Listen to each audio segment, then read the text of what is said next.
ሰላም ለእናንተ ይሁን ተመልካቾቻችን፣ እንደምን ከረማችሁ? ይህ ነፃ መድረክ ሳምንታዊ ቴሌቪዥን ዝግጅታችን ነው። ነፃ መድረክ የተለያዩ ሀሳቦችን፣ ጥያቄዎችን የተለያዩ ሁለት ወገኖችን አቅርቦ ውይይትም ክርክርም የምናደርግበት ፕሮግራም ነው። እንደምታውቁት የተለያዩ ወቅታዊ ጉዳዮችንም አንስተን ነጋግረናል።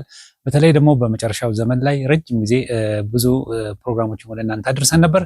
አሁን ደግሞ ስለ ብልጽግና ወንጌል የሚባል ነገር በሀገራችን ይታወቃልና ይሄ ደግሞ ብዙ አወዛጋቢ በመሆኑ ዛሬ በዚህ ጉዳይ ላይ ለመነጋገር በዚህ በስቱዲዮአችን አብሮን የሚገኘው ሐዋርያው ፍጹም ወልደአረጋይ ነው። ሐዋርያው ፍጹም ወልደአረጋይ በሬማ እምነት አገልግሎት የዋና ፓስተር ነው። ሐዋርያው ጳውሎስ ሐዋርያው ፍጹም እንኳን ደህና መጣ። እንኳን ደህና ቆየኝ ተስፍሽ። እንግዲህ ጳውሎስ ታይቶኛል። እንግዲህ የሬማ እምነትን በተመለከተ በደንብ በስፋት እንመጣበታለን።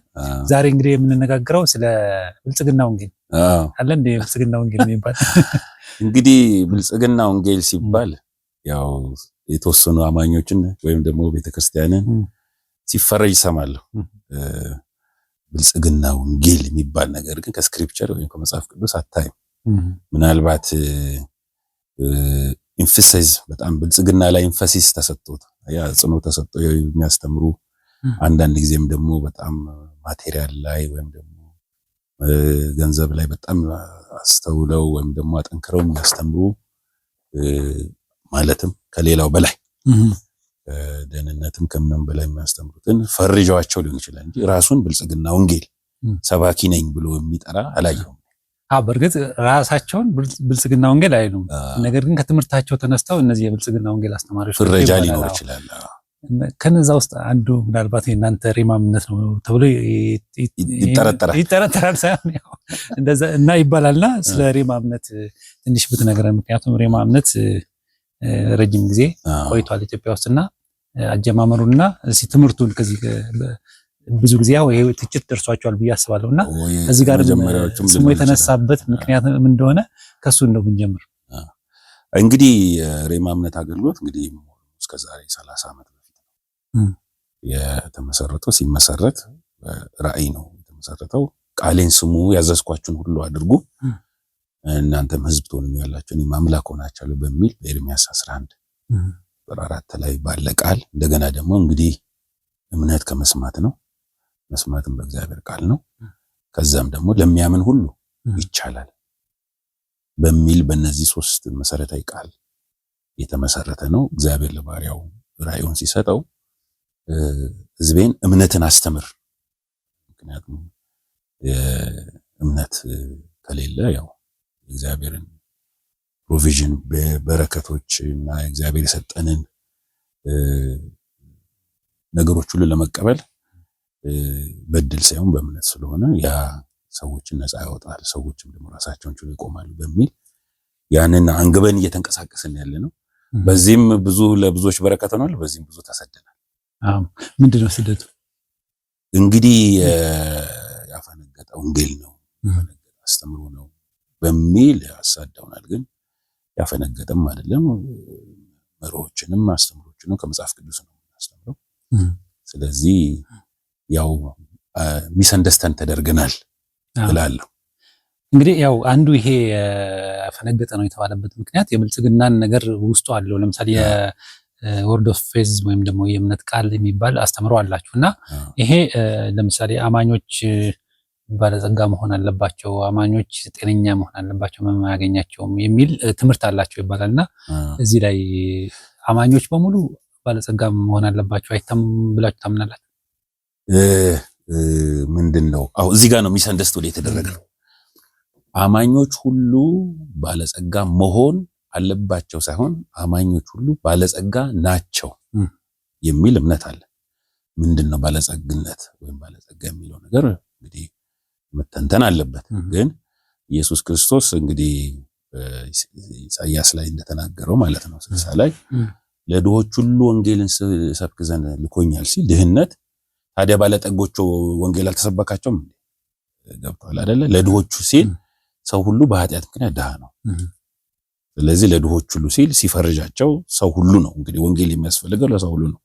ወንጌል ያላገኘ ድሃ ነው። ወንጌልንስ የተቀበለ ባለጠጋ ነው በሚለው እንፈርጀዋል። ብልጽግና በ3 ደረጃ ይከፈላል ማለት ነው። መጽሐፍ ቅዱስ ለብልጽግና ብዙ ነገር ስለሚናገር ማለት ነው። እኛ ስትሪክትሊ የምናስተምር ይሄንን ሰው በክርስቶስ ኢየሱስ አምኖ ከዳነበት ቀን ጀምሮ በባለጠግነት ህይወት ይኖራል ፖዚሽናሊ። ከዛ በኋላ ግን ያ ብልጥግና በህይወቱ መገለጥ አለበት የሚሉ እንግዲህ ዝርዝር ነገሮች ይኖሩናል። አዎ እሱን ነው አሁን መረዳት ያለብን። ምክንያቱም ሰዎች ጋር ያለው እኔም ጋር ያለው መረዳት ምንድነው አንድ ሰው ጌታን ካገኘ በገንዘብ መቸገር የለበትም፣ በጤና መቸገር የለበትም። በቃ ይሄ አያገኘውም፣ እነዚህ ችግሮች አያገኘውም የሚል እምነት ነው። ይሄ መጽሐፍ ቅዱሳዊ ነው ወይ የሚል ነው። እንግዲህ ምንድነው መሰለ መቸገር የለበትም የሚለው አባባል በምንድነው መቸገር ከተቸገረ ከችግሩ የሚወጣበት መንገድ አለ። ከተቸገረ ከታመመም ከህመሙ የሚወጣበት ነገር አለ። አንድ ሰው ለምን ታመመ የሚል ጥያቄ ለን ማለበለዚያማ የመስቀሉ ስራ ለታመሙ አይደለ? እንደገና በቤተ ክርስቲያን ውስጥ ፈውስ ፕሮግራም የሌለበት ቦታ የለም። ሰዎች ጤንነታቸው ሪስቶር እንዲያደርግ ነው፣ ሄልዛቸው ሪስቶር እንዲያደርግ ነው እንጂ ሰው እንዲታመም ሲጸልይ አላየንም። ይሄ ወንጌል ያስተማረ ነው። ለምንድነው ድፍረቱን ያገኘ ነው? ኢየሱስ ክርስቶስ ለሰው ልጆች ሁሉ በመስቀል ላይ ተገርፏል ህመማቸውን ለማስወገድ የሚለው የፖዚሽናል የተደረገውን የክርስቶስ ኢየሱስን ስራ ድፍረት ስለሚሰጠን ነው። ስለዚህ ብልጽግናውም ላይ እሱ ነው። ኢየሱስ ክርስቶስ በእርሱ የሚያምኑ ሁሉ በእሱ ድህነት እኛ ባለጠጋ እንድንሆን የሚል ነገር ስላለ ብልጽግናው የሚለው ቅድም እንዳልኩ ስፒሪቹዋሊ፣ ሜንታሊ ወይም ደግሞ ኢንቴሌክቹዋሊ ልንለው እንችላለን። ከዛ ፊዚካሊም ደግሞ ወደዛ መግባት አለበት የምንለው ከወንጌል አንጻር ነው። ወንጌል ካመጣልን በክርስቶስ ኢየሱስ ከተሰጠን ፕሪቪሌጅ አንጻር ነው። ስለዚህ ግን ሰውና ሰው መካከል ልዩነት ሊኖር ይችላል። ምንድነው ልዩነቱ ብንል የተለያዩ ነገሮች ሊኖሩ ይችላሉ። ለምሳሌ አንደኛው ያላወቀ ሰው ሊሆን ይችላል። ምክንያቱም መጽሐፍ ቅዱሳችን በሆሴዕ ምዕራፍ 6 ቁጥር 4 ላይ ሕዝቤ ዕውቀት ከማጣት የተነሳ ጠፍቷል ይላል። ዲስትሮይድ ይለዋል በእንግሊዝኛው፣ ጠፍቷል። ሰይጣን ስለበረታበት አይደለም፣ ወይም እግዚአብሔር ደግሞ ስለሰጠው አይደለም። የጠፋው ዕውቀት ነው አለ። ስለዚህ የዕውቀት ጉዳይ ደግሞ በጣም ወሳኝ፣ የተደረገልን ማወቅ አለብን፣ ማንነታችንን ማወቅ አለብን። ዕውቀት ደግሞ እኛ ላይ የሚወርድ ነገር ሳይሆን የምንፈልገው ነገር ነው። በደንብ ዲግ አድርገን እና ፈልገን የምናገኘው ነገር ስለሆነ ዕውቀት ከዚያ አንግል ነው ብዙ ጊዜ። እና እንደገና ደግሞ ያወቅነውም ነገር ደግሞ የመኖር ጥያቄም አለ። ይሄ ኮንሲስተንሲ አለ። ለምሳሌ የእግዚአብሔር ቃልን እናውቀዋለን ግን እንኖረዋለን ወይ? ለመኖርም ደግሞ ስትራግል ይኖራል። ልክ ገላትያ ላይ እንደተናገረው ሁልጊዜ የሚቋወሙ ነገሮች አሉ ይላል። መንፈስ በስጋ ላይ፣ ስጋም በመንፈስ ላይ ሁልጊዜ ይቋወማሉ። ስለዚህ አንዳንድ ጊዜ የዚህ ስትራግል ነው። አንዳንድ ጊዜ ጊቭ አፕ አድርገን በቃ እንግዲህ እግዚአብሔር ስለፈቀደ ነው እንላለን። ነው አይደለም። እግዚአብሔር መፍቀዱን ማረጋገጫ አለን። እግዚአብሔር ግን እንድንፈወስ በጤንነት እንድንኖር እንደፈቀደ ደግሞ መጽሐፉ ያስተምረናል። ስለዚህ እዛ ላይ በጽናት ማድረግ የሚገባ መጽሐፍ ቅዱስ የሚነግረን ካደረግን ኢቨንቹዋሊ ከዛ የምንወጣበት ነገር አለ። ግን ሰው ስለታመመ ሰው ደግሞ ፋይናንሻልም ቢሆን ስላጣ ክርስቲያን አይደለም፣ በደለኛ ነው፣ ጥፋተኛ ነው ብለን የምንቆጥርበት ነገር የለም፣ እግዚአብሔርም ስለሚራራ። እስቲ ወደ እሱ እንመጣለን። አሁን የሰው ለምንድነው የሚቸገረው ክርስቲያን ከሆነ በኋላ ለምንድነው የሚታመመው የሚለውን እንመጣለን። ግን መጀመሪያ አንዳንድ ጊዜ እንነጋገርና መጨረሻ ላይ ዴፊኒሽኑ የተለያየ ሆኖ እኔ ጋር ያለው ዴፊኒሽንና የተለያየውና ስለተለያየ ነገር ነው እንዴ ስናወራ የነበረው እንዳንል መጀመሪያ ዲፋይን አድርግልኝ። አንድ ሰው ባለጸጋ ነው ሲባል ለምሳሌ አንተ ባለጸጋ ነኝ ብለህ ካመንክ ምንድን አለ? እኛውም ለምሳሌ ዓለም ላይ ያለው መረዳት ባለጸጋ ነው ከተባለ አንድ ሰው የተትረፈረፈ ሀብት አለው። የተትረፈረፈ ማለት የትም ቦታ ሄዶ ቃል መግዛት ሲፈልግ ስለ ዋጋው አያስብ። ሄዶ የሚፈልገውን ፒክ ያደርጋል፣ ይከፍላል፣ አይከራከርም፣ አይናገር። ይሄ ነው ወይ እናንተ ጋር ያለው? በፍጹም አይደለም። ብልጥግና የሚለው ቃል ራሱ ይሄ ፕሮስፔሪቲ የሚለው የእንግሊዝኛው ቃል ራሱ ስለ ሰክሰስ ነው የሚናገረው። ኢያሱ ላይ ለምሳሌ ይናገራል። የዚህ ሕግ ቃል ካፋይ ላይ የተጻፈበት ሁሉ ታደርግ ዘንድ ትጠብቅና በቀንም በሌሊትም አስበው፣ የዚያን ጊዜ መንገድ ይቀናልሃል ይከናወንልሃልም ይላል።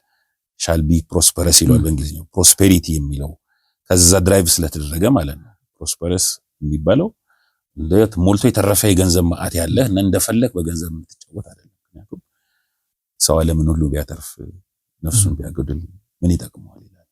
የሰው ሕይወት በገንዘቡ ብዛት አይደለም መጽሐፍ ቅዱስ ነው የሚናገረውና ያ ሳይሆን ብልጽግና የሚባለው ነገር ማረፍ ብዬለዋለሁ። ብልጽግና ማለት በሕይወት ማረፍና በክርስቶስ የተከፈለን ነው አውቀን እርፍ ብለን መኖር ነው። ያ ደግሞ ከዛ ከጀመረ ደግሞ የሚያስፈልገን ነገር ማግኘት ትችላለህ። ለምሳሌ መዝሙር 23ን ስንመለከት እግዚአብሔር እረኛዬ ነው የሚያሳጣኝ የለም። ምን ማለት ነው? ምንም አላጣም ማለት ነው። እንደውም በአዲሱ መደበኛ አንዳች አላጣም ይላል። ምንድነው ምክንያቱ? እግዚአብሔር እረኛዬ ስለሆነ። አየህ፣ እረኛውን ያወቀ ሰው እንደ ራሱን ምንም እንዳለ እንደሌለው እንዳጣ ሰው ገብቷል አይደለ? እንደ ራሱን እንደ ድሃ መቁጠር የለበትም። እንደው እንደ ምሳሌም ካስፈለገ ሁለተኛ ቆሮንቶስ ምዕራፍ 8 ላይ ስንመለከት የመቄዶንያ ሰዎችን ይናገራል። ምን አይነት ፈተና ውስጥና መከራ ውስጥ እንዳሉ፣ ነገር ግን በዛ ውስጥ ኖረው ነገር ግን የልግስናቸው ብዛት ከሁሉ ይበልጣል ይላል። ማለት ኔጌቲቭ ናቸው። በኔጌቲቭ ሌቭል ውስጥ የሚኖሩ ሰዎች ግን ይሰጣሉ። ለምንድን ነው? አቲቲዩዳቸው ነው። ስለዚህ ብልጽግና የአመለካከት የአቲቲዩድ ጉዳይ ነው። በክርስቶስ ያመነ ሰው ራሱን እንደ ባለጠጋ መቁጠር አለበት። በሌላ አነጋገር የገንዘብ ክምችት ብቻ አይደለም፣ ወይም ደግሞ ገንዘብ ስለተከማቸ አይደለም። የእረፍት ሕይወት ነው ብዬ ያልኩበት ምክንያት ያ ነው። በጣም ጥሩ። እንግዲህ አሁን ዲፊኒሽኑ እንደዛ ከሆነ ከሌላው ጋር የሚያጣላ ነገር የለውም ማለት ነው። ምክንያቱም ሰው አሁን እየተረዳ ያለው እና ደግሞ በአብዛኛው እነዚህ የብልጽግና ወንጌል ያምናሉ ተብሎ የሚጠበቁ የሚታሙም ቢሆን ወይም ደግሞ የሚተቹ ሰው ቤተ እምነቶች ጋር ስናይ አማኞች ሁሉ ሀብታም መሆን አለባቸው ይላል። ብዙ ጊዜ ከገንዘብ ጋር የተያያዘ ነው ትምህርታቸውም። ለምሳሌ ኔሚት ክሌሚት የሚባል ወይም አንድ ነገር በል ይሆንልሃል የሚልም ትምህርት አላቸው ስለሚል ይሄ ሰው ሮንግሊ የተረዳችሁ እንጂ እንዲህ አይነት ትምህርት የላችሁ ማለት ነው። አሁን ይሄ ኔሚት ክሌሚት እንደገና ሰው ሁሉ በገንዘብ ባለጠጋ መሆን አለበት ካልሆነ ስህተተኛ ነው የሚል ነገር ትንሽ የተለጠጠ ይመስለኛል። ትንሽ ኤክስትሪሚቲም አለ። አንዳንድ ጊዜ እኛ ጋርም ኤክስትሪሚቲ ሊኖር ይችላል። እሱን ዲና አላደርግም። እኛ ጋር ስልህ እኔ ጋር ማለት ብቻ አይደለም። እንደዚህ ክሌም የተደረገን አንዳንድ ጊዜ አንዱ ጋር የታየው ነገር ሁሉም ተመሳሳይ ነው ብሎ መፈረጅ ነገር አለ። የለም፣ ልዩነት ብዙ ጊዜ አለ። ለምንድን ነው ሳይድ ማድረግ ያለብን ከቃሉ ጋር ነው። ስለዚህ እንዲህ አይነት ነገሮች እኔም ሰማለሁ። ግን አሁን ኔሚት ክሌሚት የሚባል ነገር የለም። አሁን እንግዲህ በውጭ ዓለም ምናልባት በዚህ የሚተቹአሉ እሱን እንዳለ እንዳወረድ ከዌስት ወስደው እዚህም እነሱን ስለሚከተሉ ይሄንን ነው የሚከተሉት ብሎ የሚባል ነገር ይሆናል። ነው ኔሚት ክሌሚት የሚባል ነገር የለም። አሁን ውጭ ያሉትን እንተዋቸው። እኛ ኤግዛክትሊ ይሄ የሚመጣው ድራይቭ የሚሆነው ከዛ ስለሚመጣ ግን እናንተ አሁን ለምሳሌ አሁን እናንተ ስማችሁ ለምሳሌ አሁን ሬማ እምነት አይደለ? ሬማ የሚለው ራሱ ስያሜ የመጣው ሬማ ከማየት ጋር ይሄ አይቶ የሆነ ነገር ይሄ መጽሐፍ ውስጥ ያለው ሬማ የሚለውን ቃል ከዛ ተተርጉሞ ስለሆነ አንድ ነገር አይተህ ፈልገው እንትን ከጠራኸው ይሆንልሃል ከሚል ነው የሚልም አለ። ይሄ ከዚህ ጋር አያያዝም። ሬማ የሚለው ቃል ሬማ የሚለው እንግዲህ እግዚአብሔር ቃል በሁለት ይከፈላል። ሎጎስ እና ሬማ። ሬማ ሎጎስ የሚለው ዘሪትን ወርድ የተጻፈው ቃል፣ ሬማ ደግሞ ሪቪልድ ወርድ የተገለጠው ቃል ማለት ነው። በሌላ አነጋገር የእግዚአብሔር ቃል ወደ አንተ ሲመጣ የእግዚአብሔር ቃል እንዲህ ሲል ወደ እኔ መጣ የሚላል። ይሄ የእግዚአብሔር የጊዜው ቃል ብለን እንለዋለን። ሬማ የሚለው እሱ ነው እንጂ ከክሌሚት ጋር አይገናኝ። ስለዚህ እናንተ አታምኑ ማለት ነው። ይሄ አንድ ነገር ይሄ ይሆንልኛል ብሎ በመናገር ሰው እንደሞ እሱ ጋር መጣላል። ፖዚቲቭ ቲንኪንግ ሳይሆን ለምሳሌ መጽሐፍ ቅዱስ ወይም ደግሞ የእግዚአብሔር ድምጽ ከኛ ጋር መጥቶ ለምሳሌ እግዚአብሔር ይናገር። ለምሳሌ ተፈውሰሃል፣ በመገረፍ ሁሉ ተፈውሳችኋል አለን። ይሄንን ክሌም እናደርጋለን። ለምሳሌ እርሱ ራሱ አልለቅህም ከቶም አልተውህም ብሏልና ነው መሰረቱ ማለት ነው ብሏል። ስለዚህ በድፍረት ጌታ ይረዳኛል፣ አርፈራም፣ ሰው ምን ያደርገኛል እንላለን። ምንድነው መሰረቱ? ብሏልና ነው። ይሄ ሬማ የሚለው ነገር ምን ብሎናል? ይሄ የተጻፈው ቃል ለኔ ሲገለጥልኝ ያንን ክሌም አደርጋለሁ፣ እዛ ላይ ቆሜ ጸልያለሁ፣ ያንን እናገራለሁ። ያ ኢቨንቹዋሊ የሚሰራ ስለሆነ እግዚአብሔር ቃል ያው ነው የሚሰራም ነው ስለሚል እዛ እምነት መሰረቱ ስሜት ላይ አይደለም፣ ፍላጎት ላይ አይደለም። እምነቱ መሰረቱ የእግዚአብሔር ቃል ነው። ለዚህ እምነት ከምንድነው? ከመስማት ነው ይላል። አየህ፣ ከማንበብ ብቻ አይደለም። ሬማ ላይ ነው እምነት ከመስማት ነው ሲል የተጻፈው ቃል ሬማ ሆኖ አንተ ሲመጣ ትሰማዋለህ በልብህ። እምነት ከመስማት ነው፣ መስማትም በእግዚአብሔር ቃል። ስለዚህ ራሱ የዳን ነው እኮ ተመኝተን አይደለም ሰምተን ነው። ያለ ሰባኪስ እንዴት ይሰማሉ? ካልተላኩስ እንዴት ይሰብካሉ? ሰምተን ነው። በሰባኪ ስንሰማ ከሌላ ሁሉ አልዳንም። የሰማና ያመነ ግን ዳነ። እንደዚሁ ነው ስለኛ በነፊቶች፣ ስለ ጥቅማችን፣ ስለ የህይወት ዘይቤያችን ሰምተን ካልሆነ ተመኝተን ኤሚት ክሌሜታውን ከምኞት ጋር አይደለም። ለምሳሌ ድሮ ይባል ነበር ሮንግሊ ኢንተርፕሬት ያደረጉ መኪና ሲያልፍ በኢየሱስ ስም የኔ ናት ብለን፣ ይሄ በጣም እንትን ነው፣ ለብነትም ነው አይሄድም። ለዚህ ነው የኛ እንደ ራእይ ቃሌን ስሙ ነው፣ ሰዎችን ስሙ አይደለም።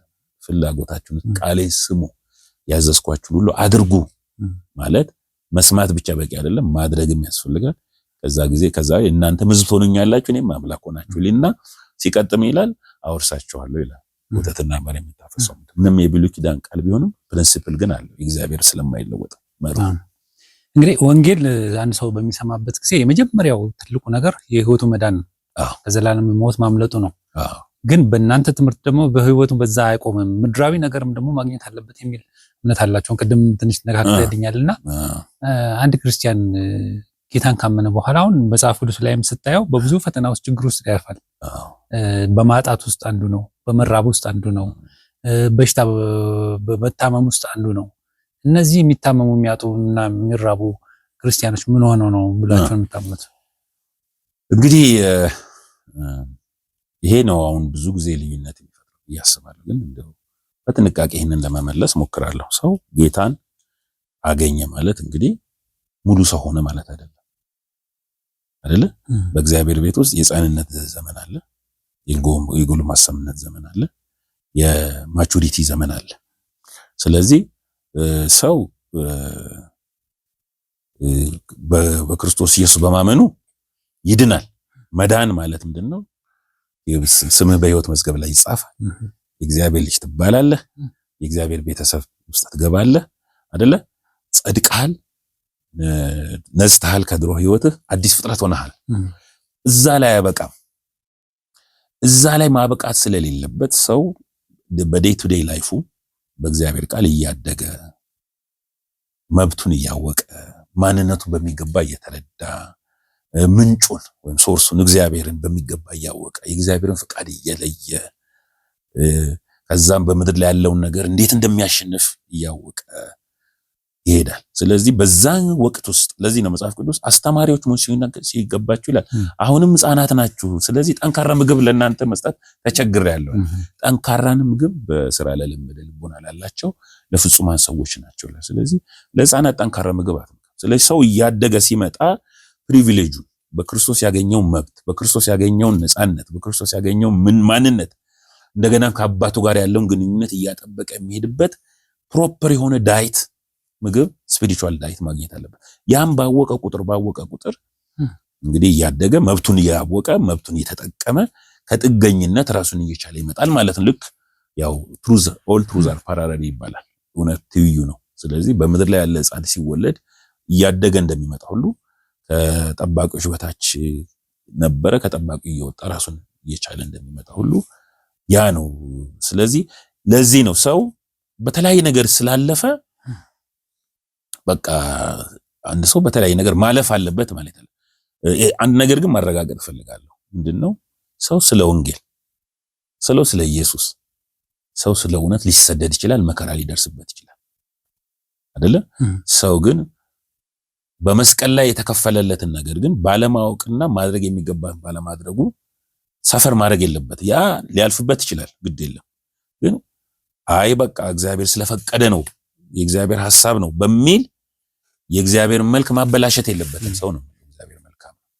እግዚአብሔር ሰውን ስለሚያስፈልገው ነገር ሁሉ ዋጋ የከፈለው እኮ ሰው በዛ ህይወት ውስጥ እንዲመላለስ ነው። ኢሳይያስ 53 የሚነግረን እሱ ነው። ስለዚህ ዛሬ ስላልደረሰበት አልደረሰበትም ማለት አይደለም። መፈለግ አለበት፣ ማወቅ አለበት፣ ፕሮፐርሊ መመገብ አለበት። ሲያውቅ ሲረዳ ክሌም ያደርጋል። የጠፋውን ልጅ ምሳሌ እናንሳ። ሁለቱም እኮ ናቸው የጠፉት አይደለ? ያ መብቴን ስጠኝ አለው። ከለከለው? አልከለከለው። መብቱ ነው፣ ልጅ ነው። ሲወለድ መብት አለው። መብቱን ይዞ ጠፋ። አባቱ ግን አልተለወጠም። ቤት ውስጥ ያለውም ጠፍቷል። ባይዘው መብት እያለው መብቱን መጠቀም አልቻለም። በቃ እንደዚህ እንድኖር እንደ ባሪያ እንድኖር ከባሪያዎች ጋር እንድኖር የእግዚአብሔር ፍቃድ ነው የአባቴ ፍቃድ ነው አይነት ነገር ነው። ከዛ የወንድሙ መመለስን ሰምቶ ታስታውስ እንደሆነ እንዴ እኔ ይሁን ዓለም ሳገለግል ይሄን አላደረክልኝ ምንድነው ያለው አባቱ ሲመልስልኝ፣ ልጄ እሱ ሞቶ ነበር ያው ሆኗል፣ ጠፍቶም ነበር ተገኝቷል። እግዚአብሔር በዚህኛውም ኤክስትሪሚቲ በዚህኛውም ኤክስትሪሚቲ ያለው እኩል ነው የሚመለከተው። እግዚአብሔርን የዚህኛው ነው ወይም የዚህኛው ነው ብለን አንፈርጀው። ከተረዳኸኝ የጠፋው ሲመለስም ተደሰተ፣ አልፈረደበትም፣ አቀፈው፣ ሳመው። ከዛ መብቱን እንደገና ደግሞ ያባከነውን ነገር እንደገና ሪስቶር አደረገለት በብዙ። ይሄኛውም ደግሞ ቤት ውስጥ ያለውም ደግሞ ምላሽ አገኛን ጊዜ በቅናት እንዴት እንዲያታረግልኝም ሲል ምን ሆነሃል? የኔ የሆነ ሁሉ ያንተ ነው። በለ ያነጋገር ፍሬዳ አረደልኝ አርደህልኝ እንኳን አጣቅም ሲለው ለምን እኔ አርድልሃለሁ? ቤት አይደለ የራስ አይደለም። በሚገባው በእውቀት አውቆ የእሱ እንደሆነ አውቆ መጠቀም የሱ መብት ነው የሚለውን ነገር ስትመለከት ይሄ እንግዲህ የመገንዘብ የማወቅ አይደለም፣ ማድረግ የሚገባህን ማወቅ ማድረግ የሌለብህን ማወቅ የሚባለው ነገር በፕሮሰስ እንደ ልክ እንደ መንፈሳዊ እድገት እያደክ የምትለማመደው ህይወት ነው።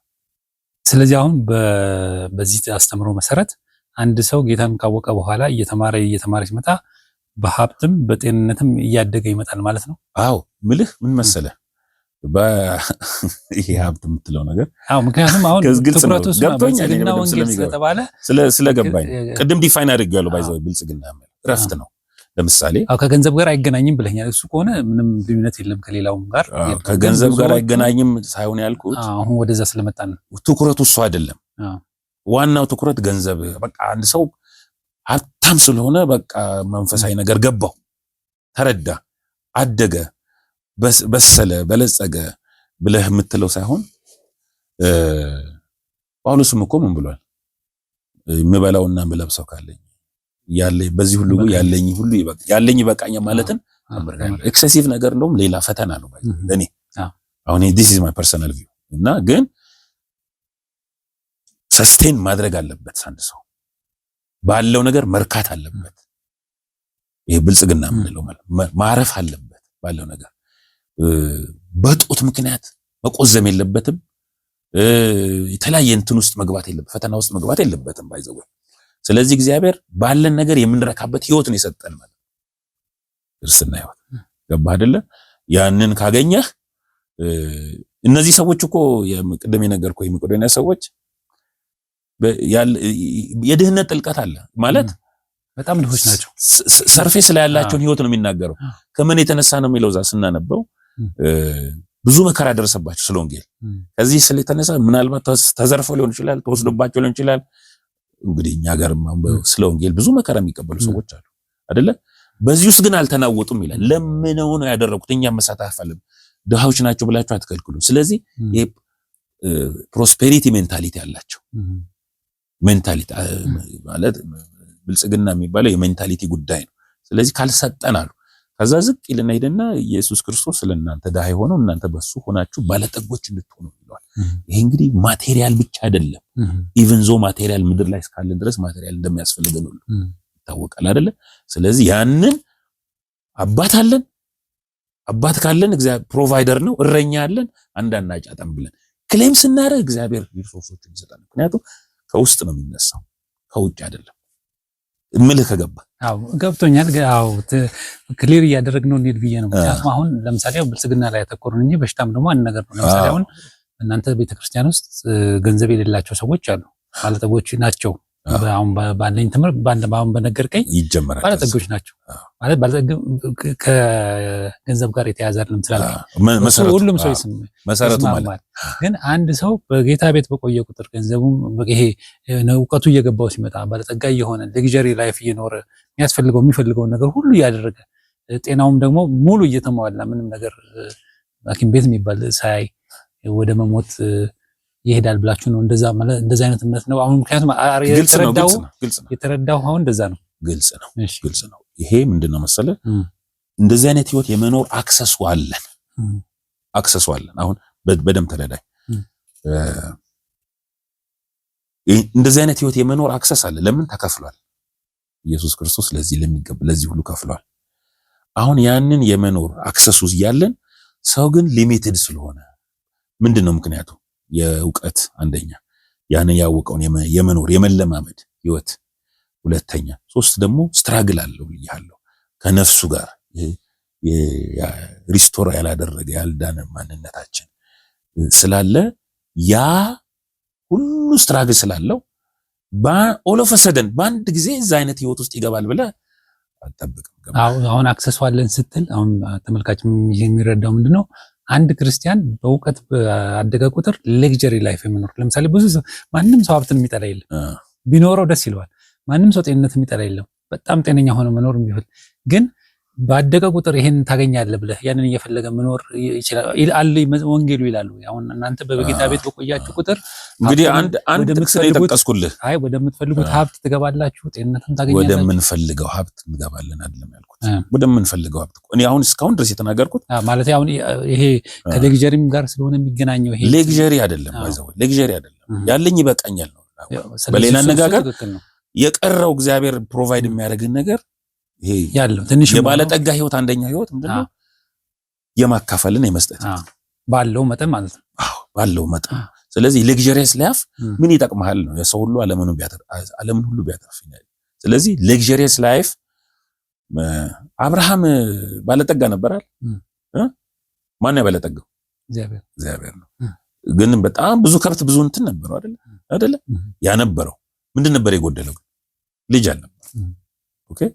ስለዚህ ያንን ስትረስ ተደርጎ የአብርሃም ብልጥግና የተለየ ቦታ አልተሰጠውም። ገባ?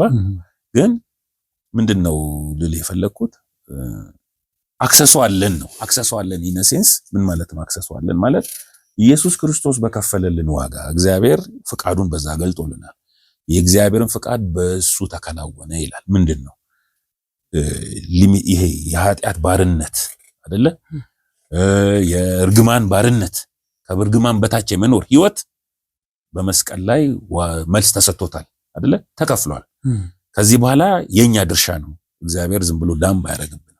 ለአንዱ ዘርግፎለት ለአንዱ ምልህ አንዳንድ ጊዜ ምንጩን ማወቅ አለብን። ኦፍ ኮርስ ማለት ብዙ የህይወት ምስክርነቶች ስላሉ ለምሳሌ ስንሰማ ለምሳሌ ኤልሳ ቆሎን መውሰድ እንችላለን። ለምሳሌ ጋሽ ግዛው የሚባሉ ማንሳው እንዲያው ምስክር የሰማዋቸው ነው። የክትፎ ቤት የነበራቸው እንዴት እንደተነሱ ምን ሰማቸው ነገሮች አሉና እግዚአብሔር እንዴት እንዳበለጸጋቸውና እነዚህም ሰዎች ደግሞ እንዴት ለብዙ ሰዎች እንደተረፉ እንደው ሀብታም ተብሎ ሌክዠሪየስ አልኖሩም፣ ግን እግዚአብሔር ሰክሰስፉል ስላደረጋቸው ስላከናወናቸው ስቲል ያ የኤልሳ ቆሎ እስከዛሬ ድረስ ተፈላጊ ነው ማለት ነው። እንግዲህ ፖይንቴ ገብተዋል። ፖይንት ገብቶኛል። ግን ጥያቄውን እንድትነካልኝ የምፈልገው ምንድነው ለምሳሌ አሁን ከደህንነት ጋር ለምን እናገናኘዋለን? ይሄንን ለምሳሌ አሁን አንድ ሰው ሲበለጽግ ወይ ደሃ ሲሆን ወይም ሲታመም ወይም ሳይታመም ይሄ እኮ በዓለም ላይ ያለ አንድ ዓለማዊ ሰው ለምሳሌ ከሰራ ይበለጽጋል። እንደውም በሀብት እንትን እነሱ ይበልጡናል። በዓለም ላይ ያለው ቢደመር ክርስቲያኖች ያላቸው ሀብት 1% እንኳን ላይሆን ይችላል። ስለዚህ ይሄ ከሆነ ክርስቶስ ለብልጽግና ሞተ የሚለውን ሊያበለጽግ ሳይሆን እኛ የህይወታችንን ለማዳን ለብዙ ነገር ሞቶልናል። ግን ያ ያላገኘናቸው ነገሮች ብዙ ነገሮች አሉ። ለምሳሌ የዘላለም ህይወት ሰጥቶናል፣ ግን አላገኘነውም። በዘላለም በብልጽግና እንኖራለን። የዘላለም ህይወት ሰጥቶናል፣ ግን አላገኘነውም። አላገኘነውም ማለት ገና ወደ ዘላለም ህይወት ውስጥ አልገባም ማለት ወደ ዘላለም ስለ አሁን አላገኘነውም ማለት ሳይሆን እንሞታለን አይደለም እንዴ? ሞት አሁን ለምሳሌ ፊታችን አለ። ከሞት በኋላ ለምሳሌ ሞት የማያገኘን ደግሞ ህይወት ውስጥ እንገባለን።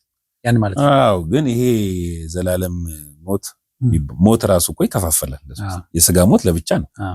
አሁን የስጋ ሞት ለኛ ምንድነው? ያው አባባሌ ገብቷል ብዬ ነው። አዎ፣ ግን ምንድነው መሰለህ አሁንም ወደ ፖይንት ልምጣ። እሺ፣ ኢየሱስ ክርስቶስ ስለኛ ድሃ ሆነኛ በእርሱ ሆነን ባለጠጎች እንድንሆን ተብሎ አልተጻፈም? አዎ፣ እሱ ማለት ስለ ምድራዊ ስለሚቆጠረው ነገር ለምን ሙሉ ለሙሉ የሚናገረው ስለዛ ስለሆነ ክፍሉን ኮንቴክስቹአሊ ስንመለከተው ሁለተኛ ቆሮንቶስ ምዕራፍ 8 ስለ ገንዘብ ነው የሚያወራው። እንደዛ ከሆነ ታዲያ ሐዋርያቶቹ ነቢያቶቹ ከዛ በኋላ ይኖሩት ማለት ነው በድህነት በማጣት በስቃይ በረሃብ እንደሞቱ ይናገራል። እሱ እንግዲህ አሁን እሱ ምናልባት ዛሬ ሰዓታችን ስላለቀ ክፍል 2 ላይ ነው የምንቀጥለው። ስለዚህ ለምንን ሐዋርያት አሁን ጳውሎስ በሊትራሊ ይናገራል። በብዙ መርሃብ፣ በስደት፣ በመጨነቅ በብዙ ነገር ውስጥ እንዳለፈ ይናገራልና ስለ ክርስቶስም ስናይ እሱም ራሱ ምንም ነገር እንዳልነበረው ይናገራልና ይሄ ደህንነትን ከምድራዊ ነገር ጋር ማገናኘት ተገቢ አይደለም የሚል ነው። እሱ ላይ ክፍል 2 ላይ በደንብ በስፋት እንመለሳለን። ተመልካቾቻችን እንግዲህ ሰዓት ስለገደበን ዛሬ እዚህ ላይ ማቆም እንገደዳለን። ግን ከወንድማችን ከሐዋርያው ፍጹም ጋር ያለን ቆይታ በክፍል 2 ተመልሰን የምንገናኝበት ይሆናል። ግን በምንገናኝ ጊዜ የእናንተንም ጥያቄ የኔን ጥያቄ ብቻ አይደለም፣ ይህን ፕሮግራም ከተመለከታችሁ በኋላ እናንተም ጥያቄ ትጠይቃላችሁ። እሱንም ጥያቄ ይዤ እንደገና መልሰን እንገናኛለን። ቃል ትገባልኛለህ? ችግር የለም። ስለዚህ በሚቀጥለው በክፍል 2 እንገናኝ። እስከዛ የምሰናበታችሁ ተስፋዬ ካሳሁን እንደዚሁም ወንድማችን ሐዋርያው ፍጹም ወልደአረጋይ ከሬማ እምነት አገልግሎት ነው። የቀሪ የኢቫንጀሊካል ቴሌቪዥን ዝግጅቶች ይቀጥላሉ። ሳምንት